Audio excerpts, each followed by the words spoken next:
সবাই বসে একটু মিলে দরুদ শরীফ পড়ি। আল্লাহুম্মা সাল্লি আলা সাইয়্যিদিনা Assalamualaikum মাওলানা। warahmatullahi wabarakatuh. Alhamdulillah. Alhamdulillahi wa kafa wa salamun ala ibadihi alladhina istafa amma ba'd. قال الله تعالى في كلامه العظيم أعوذ بالله من الشيطان الرجيم بسم الله الرحمن الرحيم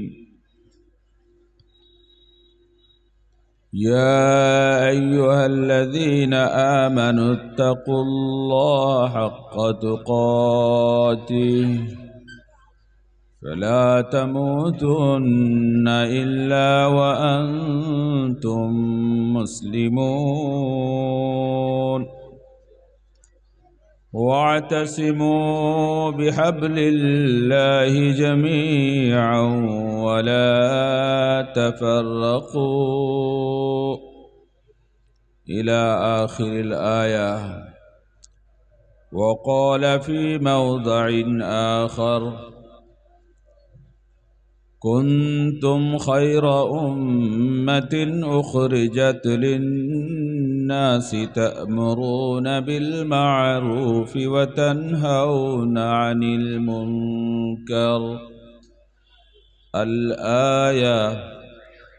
وقال ولتكن منكم أمة يدعون إلى الخير ويأمرون بالمعروف وينهون عن المنكر إلى آخر الآية. وقال النبي صلى الله عليه وسلم ভাই দুরূদ পড়তে থাকুন। وقال النبي صلى الله عليه وسلم يد الله على الجماعة ومن شد شد في النار أو كما قال عليه الصلاة والسلام।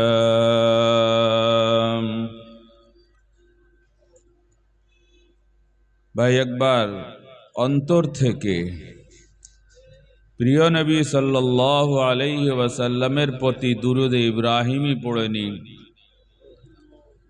আল্লাহুম্মা সাল্লি আলা মুহাম্মাদিন ওয়া আলা আলি মুহাম্মাদিন কামা সাল্লাইতা আলা ইব্রাহিম ওয়া আলা আলি ইব্রাহিম ইন্নাকা হামিদুম মাজিদ। اللهم بارك على محمد وعلى آل محمد كما باركت على إبراهيم وعلى آل إبراهيم إنك حميد مجيد। ব্রাদারান ইসলাম, আজকের এই মহতী সভার মহামান্য সভাপতি,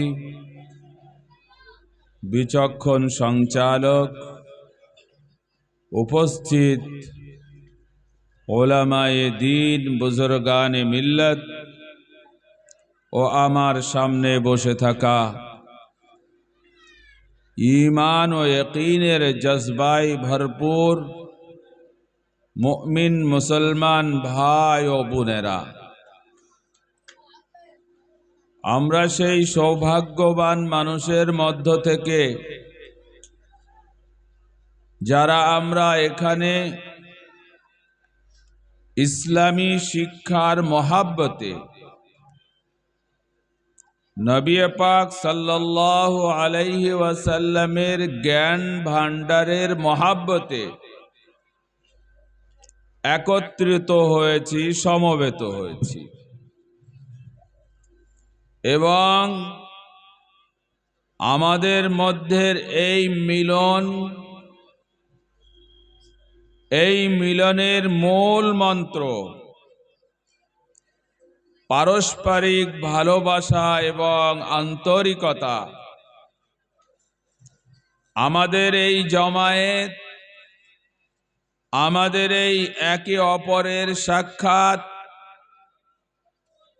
আমাদের এই একে অপরের প্রতি ব্যয় করার উদার হস্ত, সবই আল্লাহ পাকের মহাব্বতের অংশ। আল্লাহ পাক আমাদেরকে এই পৃথিবীতে যে সৌভাগ্য দান করেছেন, যে মর্যাদা দান করেছেন, সেই মর্যাদার কোনো বিনিময় কেউ দিতে পারে না। আল্লাহ পাক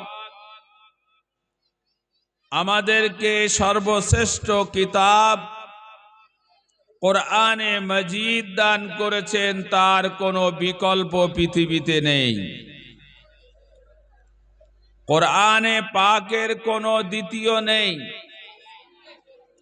আল্লাহ পাক আমাদেরকে পূর্ণাঙ্গ দ্বীন ইসলাম দান করেছেন, তার কোনো বিকল্প পৃথিবীতে নেই।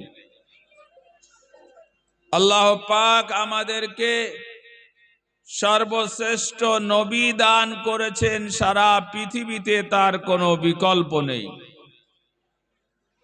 আল্লাহ পাক আমাদেরকে সর্বশ্রেষ্ঠ উম্মত হিসাবে নির্বাচিত করেছেন, কিয়ামত পর্যন্ত তার কোনো বিকল্প নেই।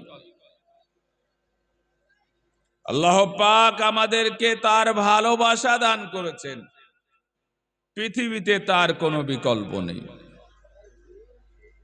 আল্লাহ পাক আমাদেরকে ঐক্যবদ্ধ করেছেন, পৃথিবীতে তার কোনো বিকল্প নেই। আল্লাহ পাক আমাদেরকে যে শিক্ষা সভ্যতা দান করেছেন, সারা পৃথিবীতে তার বিকল্প নেই। অনেকের ঈর্ষা হয়, হিংসা হয়, অনুভূতি জাগে যে ঈমানওয়ালারা কিভাবে কাঁধে কাঁধ মিলিয়ে নামাজ পড়ে, সারা পৃথিবীতে তার কোনো বিকল্প নেই। পৃথিবীর মানুষ ঈর্ষা করে মুসলমানেরা একে অপরের দুঃখে সুখে পয়সা দিয়ে, সহযোগিতা দিয়ে, যাকাত দিয়ে কিভাবে পাশে দাঁড়ায়, পৃথিবীতে তারও কোনো বিকল্প নেই। আল্লাহ পাক এত ভাবে, এত গুণে আমাদেরকে গুণী করেছেন। আল্লাহ পাক তার কোরআনের জ্ঞান আমাদেরকে দান করে তার রক্ষণাবেক্ষণার দায়িত্বে আমাদেরকে যুক্ত করেছেন, এর কোনো পৃথিবীতে বিকল্প নেই। আল্লাহ পাক আমাদের সন্তানদেরকে তার কিতাবের হাফিজ হওয়ার সৌভাগ্য দান করেছেন, এরও সারা পৃথিবীতে কোনো বিকল্প নেই। সারা পৃথিবীতে এমন কোন ব্যক্তি খুঁজে পাওয়া যাবে না যার তাওরাত মুখস্থ আছে। সারা পৃথিবীতে এমন কোন উদাহরণ দেওয়া যাবে না যে ব্যক্তির ইনজিল মুখস্থ ছিল। সারা পৃথিবীতে এমন কোন উদাহরণ দেওয়া যাবে না যার জবুর কিতাব মুখস্থ ছিল। অথচ এগুলো আল্লাহ পাকের প্রদত্ত কিতাব, আল্লাহ পাকের নবী দ্বারা এই পৃথিবীতে আনা হয়েছিল। কিন্তু পৃথিবী এমন কোন উদাহরণ দিতে পারে না এই সমস্ত কিতাবের কোন হাফিজ পৃথিবীতে জন্মেছিল।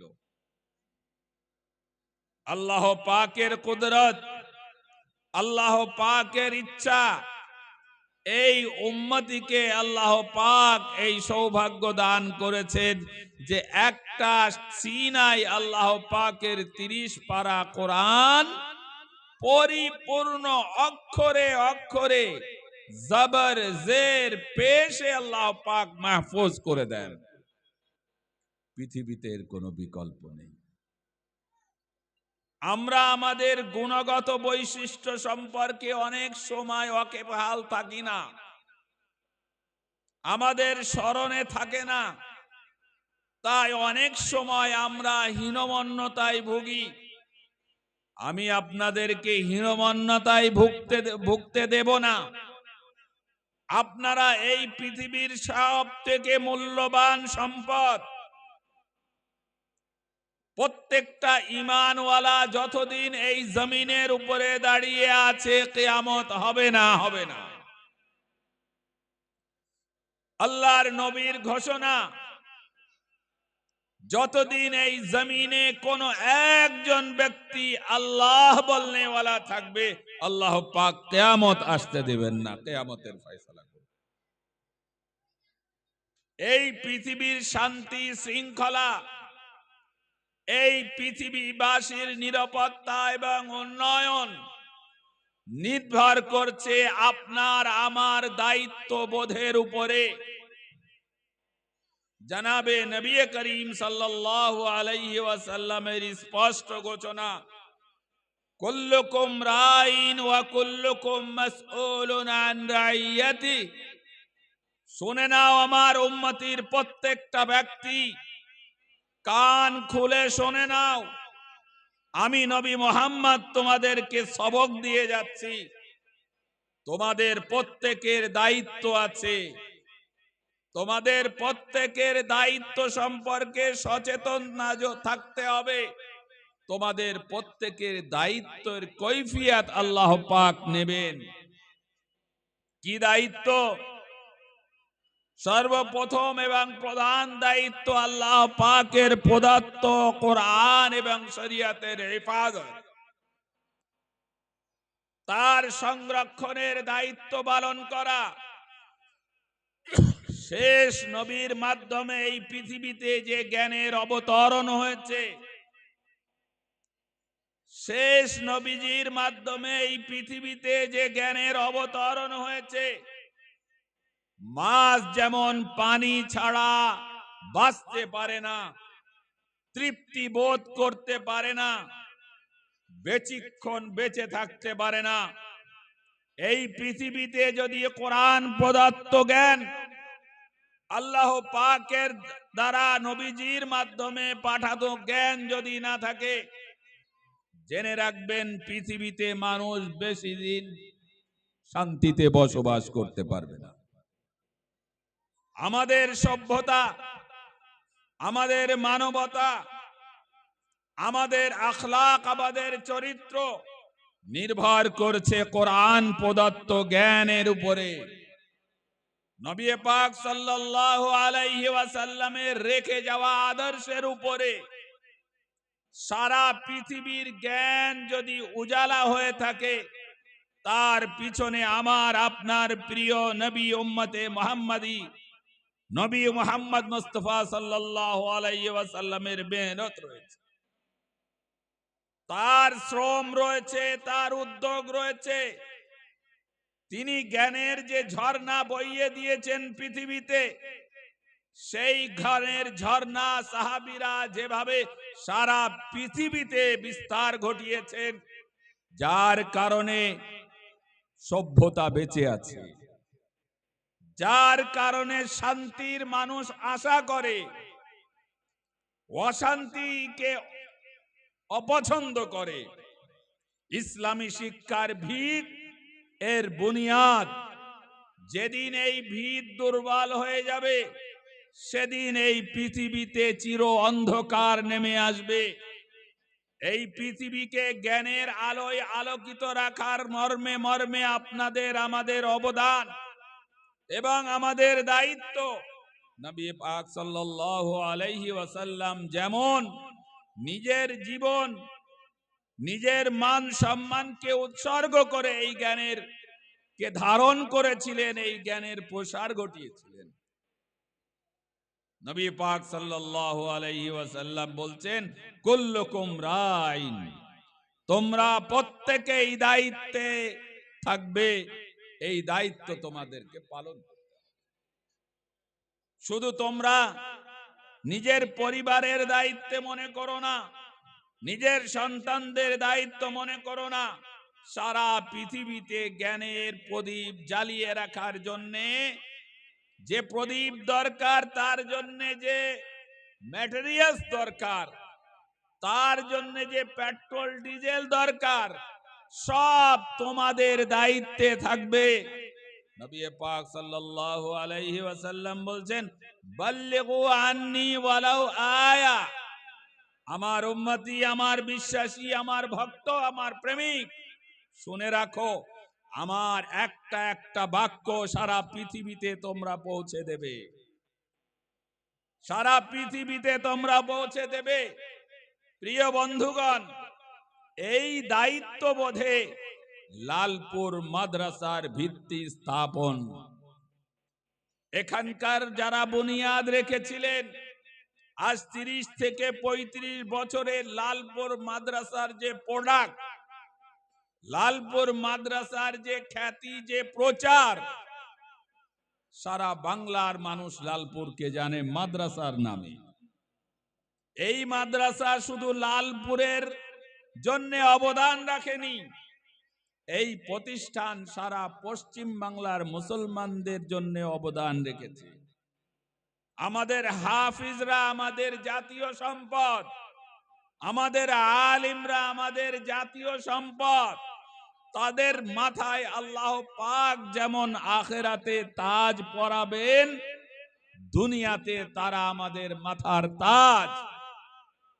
তোমার আমার জীবন সফল হবে যদি তাদেরকে আমরা ভক্তি দিতে পারি, ভালোবাসা দিতে পারি, মর্যাদা দিতে পারি, সম্মান দিতে পারি। আমিও আপনাদেরকে জানাই, পশ্চিমবঙ্গে আজ থেকে 50 বছর পিছনে চলে যান, তখনকার মুসলমানদের কালচার দেখবেন, তখন মুসলমানদের শিক্ষা, ধর্মের প্রতি জ্ঞান দেখবেন কত স্বল্প ছিল। ওলামাদের অক্লান্ত পরিশ্রম, তাদের অক্লান্ত আত্মত্যাগ বুনিয়াদ আজ পশ্চিম বাংলায় প্রায় 2000 মাদ্রাসা চলছে। রাবেতা বোর্ডের অন্তর্ভুক্ত প্রতিষ্ঠানের সংখ্যা 1400। এই বছরে গত সপ্তাহে আমরা রাবেতার বোর্ডের মাধ্যমে 28,100 ছাত্রকে পরীক্ষায় পেয়েছিলাম। কত? 28,100 ছাত্র এই মাদ্রাসার পড়ুয়া, তারা বোর্ডের পরীক্ষায় বসছে। বেসরকারি এত বড় বোর্ড সারা ভারতবর্ষে খুঁজে পাবেন না। কি সম্পদ তৈরি করছি আমরা। এই ছাত্রদের শিক্ষা দেওয়ার দায়িত্ব ওলামারা নিজে কাঁধে নিয়েছেন। আবার এদের বাসস্থানের ব্যবস্থা, এরা থাকবে কোথায়, তার ব্যবস্থা ওলামারা করছেন। এই আল্লাহ পাকের রসুলের মেহমানরা খাবে কি, তার জন্য ওলামারা নিজের কাঁধে বোঝকা নিয়ে আপনাদের আমাদের দুয়ারে দুয়ারে যে সেই দায়িত্ব পালন করছে। কত বড় সম্পদ এই মাদ্রাসার পড়ুয়ারা। আপনি আমি এর মূল্যায়ন যদি নাও করতে পারি, আপনি এখানকার যারা গোয়েন্দা বিভাগের দায়িত্ব পালন করেন, তাদেরকে পাশে বসে একবার জিজ্ঞাসা করবেন যে আমাদের মাদ্রাসার ছাত্ররা পশ্চিম বাংলার জনগণের মধ্যে কি মর্যাদা রাখে। আপনাদের পুরো রিপোর্ট তারা শোনাবে যে আমরা এই প্রতিষ্ঠানগুলির কাছে যে সম্পদ পাই, সে হচ্ছে মানবতার ধারক এবং বাহক, এবং সব থেকে বড় সম্পদ তারা হচ্ছে দেশের সুনাগরিক। এই প্রতিষ্ঠানগুলি ভারতীয়দেরকে সুনাগরিক হিসাবে গড়ে তুলছে। এত বড় দায়ভার এই প্রতিষ্ঠানগুলি নিয়ে চলছে। প্রিয় বন্ধুগণ, সেই মর্মে এই প্রতিষ্ঠানগুলিকে আমাদের রাজ্য সরকার মূল্যায়ন করে। তার মানে এই নয় যে প্রতিষ্ঠানগুলি আমরা সরকারের হাতে তুলে দেব। প্রিয় বন্ধুগণ, যেদিন এই প্রতিষ্ঠানের লাগাম হাক্কানি খোদাভীরু আলেমদের হাত থেকে চলে যাবে, সেই দিন এই প্রতিষ্ঠানের ভিত নড়ে যাবে। অনেক প্রতিষ্ঠান আমাদের সামনে দাঁড়িয়ে আছে, আমাদের আপনাদের মাটির উপরে, জমির উপরে, পয়সার উপরে দাঁড়িয়ে, কিন্তু সেই প্রতিষ্ঠানগুলি যখনই সরকারি বোর্ডের অন্তর্ভুক্ত হয়ে গেছে, তার চরিত্রটাই বদলে গেছে। খবরদার আমরা সেই ভুল যেন আর না করি। প্রিয় বন্ধুগণ, উম্মতে মুহাম্মাদি হিসাবে আমাদের যে দায়ী দায়িত্ব কোরআনে পাক আমাদেরকে দেয়, সেই দায়ী দায়িত্ব পালনের ক্ষেত্রে কোরআনে পাক আমাদেরকে দুটি সবক দিয়েছেন। দুটি, একটা আয়াতের মধ্যেই দুটি সবক আল্লাহ এত সংক্ষিপ্ত ভাবে দিয়েছেন যে বিস্তারিত বই পড়ার প্রয়োজন হয় না। আমি আপনাদের সামনে একটি আয়াত রেখেছি, যে আয়াতের সূচনা হচ্ছে ইয়া আইয়ুহাল্লাযীনা আমানুত্তাকুল্লাহা হাক্কা তুকাতি, ঈমানওয়ালারা তাকওয়া অর্জন করো, পরহেজগারি অর্জন করো, খোদা ভীতি নিয়ে এসো অন্তরে। এবং তুমি যখন আল্লাহর কাছ থেকে এসেছো, আবার আল্লাহর কাছে যখন ফিরে যাবে, খবরদার পরিপূর্ণ মুসলিম না হওয়ার আগে যেন সেই সময় না আসে। অর্থাৎ ব্যক্তিগতভাবে তোমার মওত পর্যন্ত পরিশ্রম করতে হবে, তোমার চরিত্রের উপরে নজরদারি করতে হবে, তোমার মনের উপরে নজরদারি করতে হবে যে তুমি পরিপূর্ণ মুসলিম হয়ে উঠছো কিনা, আল্লাহ পাকের পরিপূর্ণ অনুগত হয়ে উঠছো কিনা। দ্বিতীয় সবক, ওয়াতাসিমু বিহাবলিল্লাহি জামিয়া, তোমরা সকলে মিলে আল্লাহর রশিকে মজবুত করে ধরো। হযরত ইবনে আব্বাস রাদিয়াল্লাহু তাআলা আনহু, বিখ্যাত মুফাসসিরে কোরআন সাহাবী, তিনি বলছেন এই আয়াত, এই রশি বলতে আল্লাহ পাক কোরআনে পাককে বুঝিয়েছেন। কোরআনে পাক এমন একটি আল্লাহর পক্ষ থেকে পাঠানো রশি, যা প্রত্যেককেই মজবুত করে ধরতে হবে। এবং আল্লাহ পাক পরবর্তী নির্দেশ দিচ্ছেন ওয়ালা তাফাররাকু, খবরদার একে অপর থেকে বিচ্ছিন্ন হয়ে যেও না, খবরদার একে অপর থেকে বিরোধী হয়ে যেও না, দলে দলে বিভক্ত হয়ে যাও না, বংশে বংশে বিভক্ত হয়ে যেও না। কেন? তোমাদের দায়িত্ব তোমরা একাকী পালন করতে পারবে না। তোমাদের যে দায়ী দায়িত্ব আল্লাহ পাক দিয়েছেন, সে যে মর্যাদা তোমাদেরকে দিয়েছেন, সেই মর্যাদার অনেক শত্রু আছে। সেই শত্রুর মোকাবেলা তুমি একা করতে পারবে না। তোমাদের যে মর্যাদাপূর্ণ দায়িত্ব আছে, সেই দায়িত্ব তুমি একা পূরণ করতে পারবে না। তোমার অলক্ষ্যে তোমার শত্রু হচ্ছে শয়তান, ইবলিস এবং তার মরিদান, তার সৈন্য সামন্ত।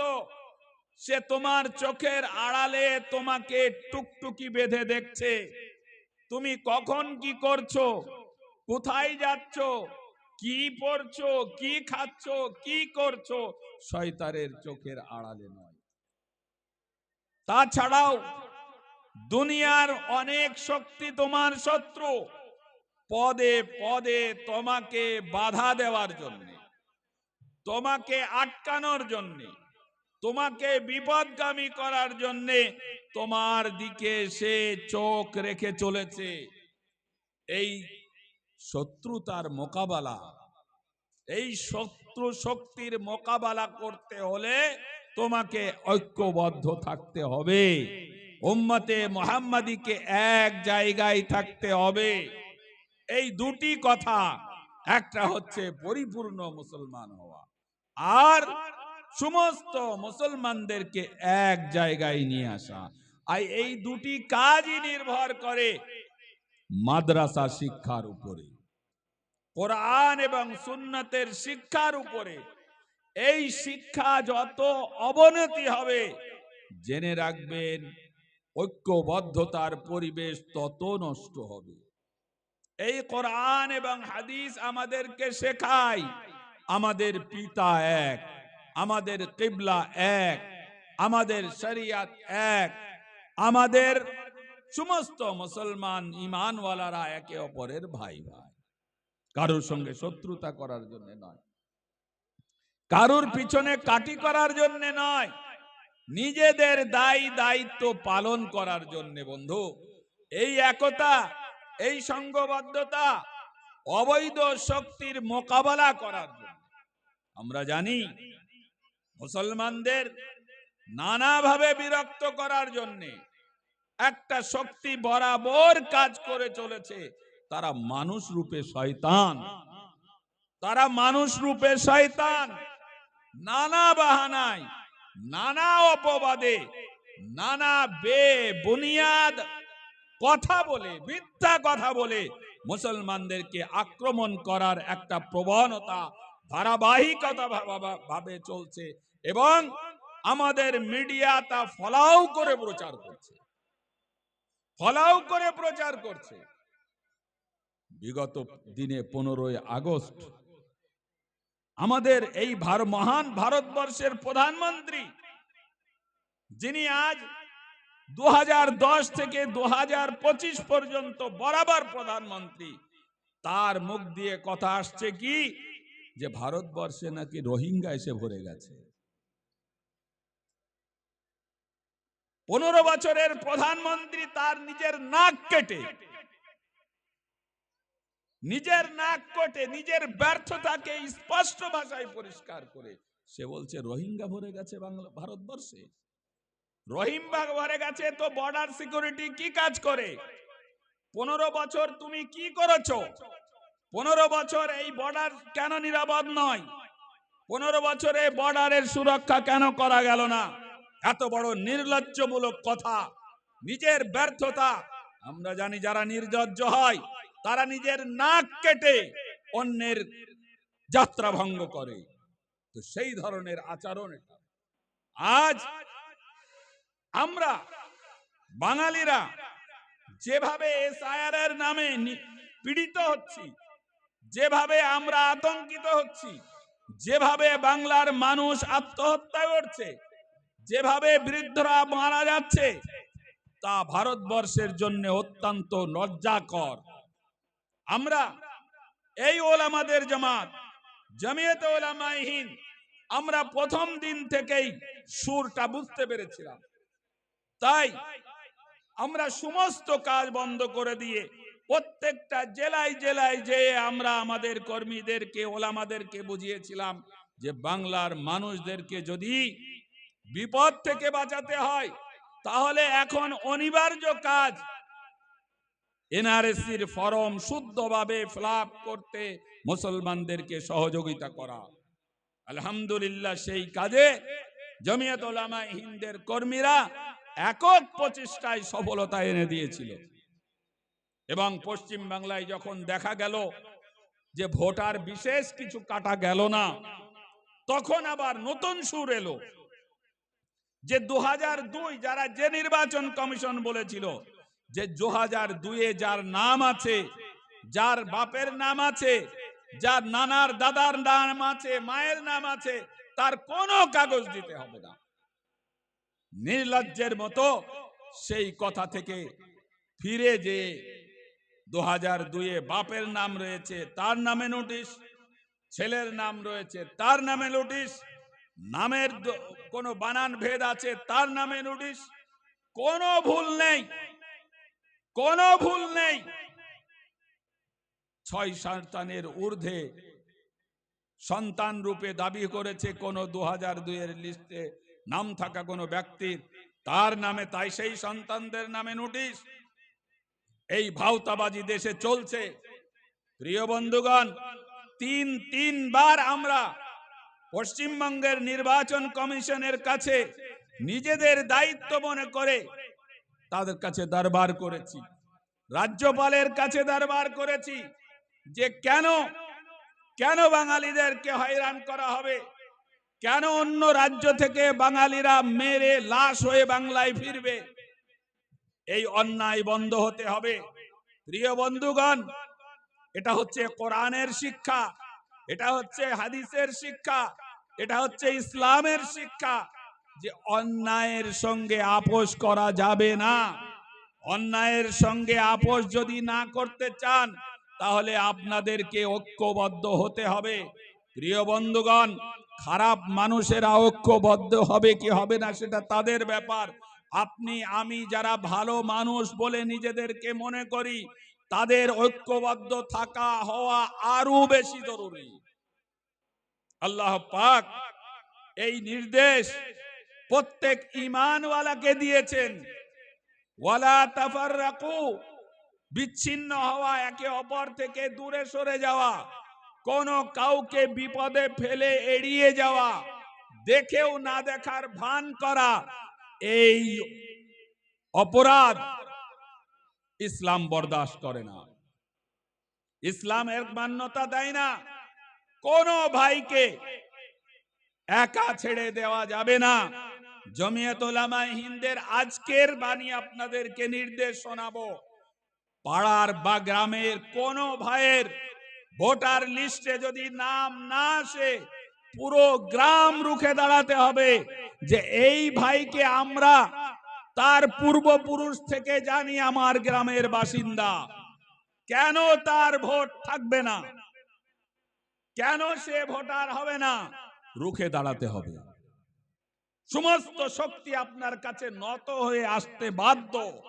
খবরদার, যদি কোনো মায়ের, যদি কোনো বোনের আপনি জানেন তার পিতার কবর আমার গ্রামে, তার দাদার কবর আমার গ্রামে, তার নানার কবর অমুক গ্রামে, সেই নারী সেই পুরুষের নাম ভোটার তালিকা থেকে বাদ যাচ্ছে, সর্বশক্তি দিয়ে গ্রামের মানুষ পাশে দাঁড়াতে হবে যে আমার গ্রামের কোনো ভাইয়ের আদি বাসিন্দা তার নাম ভোটার তালিকা থেকে বাদ দিয়ে আমরা বরদাস্ত করব না। দরকার হলে আমরা ভোট বয়কট করব, কিন্তু একটা ভোটার বাকি থাকতে আমরা ক্ষান্ত হব না। এই প্রতিবাদ, এই প্রতিরোধে রুখে দাঁড়াতে হবে। তার জন্য তৈরি আছেন কিনা একবার আপনারা হাত তুলে বলবেন। আমরা পশ্চিমবঙ্গের একটা সম্মানী ভোটারের, নাগরিকের ভোট বাদ দিতে দেব না, এই শপথ আমরা নিয়েছি। প্রিয় বন্ধুগণ, আজ যদি আপনার নামে একবার ভোট কেটে যায়, মনে রাখবেন আজ আপনাদের নাম দেখাতে হচ্ছে, বাপের নাম দেখাতে হচ্ছে 2002 এর লিস্টে। আগামী দিনে এনআরসি এসে দাঁড়িয়ে যাবে আপনার দুয়ারে। আপনার ভোটার লিঙ্ক, আপনার বংশ পরিচয় নিয়ে যেতে হবে একেবারে 1952 সালে। আজ 2002 এর তালিকা দেখছে, সেদিন দেখবে 1952 এর তালিকা। তখন চরম ভোগান্তির শিকার হতে হবে। যা আমাদের পাশের রাজ্য আসাম দেখছে, আমাদের নিকটের প্রতিবেশী রাজ্য, দৈনন্দিন সেখানে একটার পরে একটা কেলেঙ্কারি তৈরি হচ্ছে। প্রিয় বন্ধুগণ, সেখানকার মুখ্যমন্ত্রীর ভাষা, তার বক্তব্য একেবারে অসভ্যতায় ভরা। জমিয়ত উলামায়ে হিন্দ, কেন্দ্র জমিয়ত উলামায়ে হিন্দ আজকেই লেটার পাঠিয়েছে যে আসামের মুখ্যমন্ত্রীর বিরুদ্ধে প্রত্যেকটি থানায় এফআইআর করবে জমিয়তর কর্মীরা। প্রিয় বন্ধুগণ, ভারতবর্ষ আমরা মূল বাসিন্দা, নাগরিক, ঈমানওয়ালা হয়েছি বলে আমরা বিদেশি হয়ে যাইনি। আমরা ভারতীয়, আমার পূর্বপুরুষ ভারতীয়, তবে সেই সাথে ঈমানওয়ালা ভারতীয়। আমরা পিছিয়ে যেতে পারি না। আমরা ইংরেজের বিরুদ্ধে কোনোদিন পিছন তাকাইনি, আমরা সামনে গুলি খুলেছি। একটা ঘটনা আপনাদেরকে বলি, খান আব্দুল গফফার খান, যাদেরকে ইতিহাসে মহাত্মা গান্ধী বলা জানা হয়, সীমান্ত গান্ধী বলে জানা হয়, জালিয়ানওয়ালা বাগ, সেখানে ইংরেজরা একতরফা ভাবে গুলি চালিয়ে প্রতিবাদীদেরকে মেরেছিল। খান আব্দুল গফফার খান, তাকে জিজ্ঞাসা করা হয়েছিল যে আপনি এই হত্যাকাণ্ড সম্পর্কে কিছু বলবেন, এই প্রতিবাদীদের সম্পর্কে কিছু বলবেন? বলবে একটা কথা বলবো, আমিও ইংরেজদের বিরুদ্ধে সংগ্রাম করে যাচ্ছি, লড়াই করে যাচ্ছি, দেশকে স্বাধীন করার জন্য আমি নিজেকে উৎসর্গ করেছি। আমি আপনাদেরকে বলছি, জালিয়ানওয়ালা বাগে যত মুসলমান শহীদের লাশ পড়ে আছে, একটা শহীদের লাশে যদি পিঠে গুলি দেখাতে পারেন, আমি চিরতরে স্বাধীনতার আন্দোলন থেকে নাম কেটে দেব। একটা একটা লাশকে তোলা হচ্ছিল আর চেক করা হচ্ছিল। প্রিয় বন্ধুগণ, প্রায় 250টি লাশ তোলা গেল, দেখা গেল প্রত্যেকটা শহীদের বুকে গুলি লেগেছে, একটা গুলিও কারোর পিছনে লাগেনি। বলুন সুবহানাল্লাহ। এত বড় সাহসী মুসলমানরা, এত বড় ত্যাগী মুসলমানরা, এত বড় নির্ভীক মুসলমানরা, সেই জায়গায় দাঁড়িয়ে আজকে তার উত্তরসূরি আমরা। খবরদার, কোন হীনমন্যতা জায়গা দিবেন না, কোন ভয় ভীতি জায়গা দিবেন না। কে কি লেকচার মেরে চলে গেল, কোন পরোয়া নেই, রুখে দাঁড়াতে হবে। কোন অন্যায় বক্তব্য আমরা হতে দেব না আমাদের পাড়ায়, আমাদের চৌরাস্তায় কোনো অন্যায় বক্তব্য হবে না। এই প্রতিবাদ আগে থেকে রুখে দাঁড়াতে হবে। গত পরশু আমার এক পূর্ব মেদিনীপুরের ভাই ফোন করেছে, বলে ভাই মুফতি সাহেব কি করণীয় আমাদেরকে বলেন। আমাদের গ্রামে বাইরের গেরুয়াধারীরা ঢুকছে, তারা এমন এমন অবাস্তব কথা ইসলামের মুসলমানদের বিরুদ্ধে প্রচার করছে যা সহ্য করার নয়, কি করণীয়? আমি বলছি ইমিডিয়েট জমিয়ত উলামায়ে হিন্দের কর্মীদের নিয়ে মিটিং ডাকুন এবং এই বহিরাগতদের বিরুদ্ধে সমস্ত জনগণকে মিটিং করে করে, পথসভা করে করে সচেতন করান যে একটা বহিরাগত আমার গ্রামে ঢুকবে না, আমার পাড়ায় ঢুকবে না, যাকে আমি চিনি না সে আমার গ্রামে এসে অবাস্তব কথা বলে যাবে, অশান্তি লাগিয়ে দিয়ে যাবে, আগুন জ্বালিয়ে যাবে, আমরা কখনো বিশ্বাস করব না। প্রিয় বন্ধুগণ, আপনাদের বলার উদ্দেশ্য, এই কাণ্ড যদি দক্ষিণ 24 পরগনায় ঘটে, এই কাণ্ড যদি ডাইবান্ডঘান্ডায় ঘটে, খবরদার নীরবে বসে থাকবেন না। ইমিডিয়েট আপনাদেরকে মিটিং করতে হবে এবং স্লোগান দিতে হবে, কোন বহিরাগতর জায়গা আমার গ্রামে দেব না, আমরা কোন বহিরাগতকে ঢুকতে দেব না, কোন অন্যায় কথা হতে দেব না, কোন বিভেদের কথা হতে দেব না, কোন সাম্প্রদায়িকতার কথা হতে দেব না। 2026-এর আগে, ভোটের আগে মাহমুদ মাদানী সাহেব আমাদেরকে বলে গেছেন, তোমরা শুনে রাখো, আমি বলে যাচ্ছি 2026-এর ভোটের আগ পর্যন্ত তোমরা অনেক কিছু শুনবে, অনেক কিছু দেখবে, মাথা ঠান্ডা করে কাজের ময়দানে থাকবে। এটাই তোমাদের কাছে আমার সবক, আমার শিক্ষা, আমার নির্দেশ। প্রিয় বন্ধুগণ, আমি কথা দীর্ঘায়িত করব না।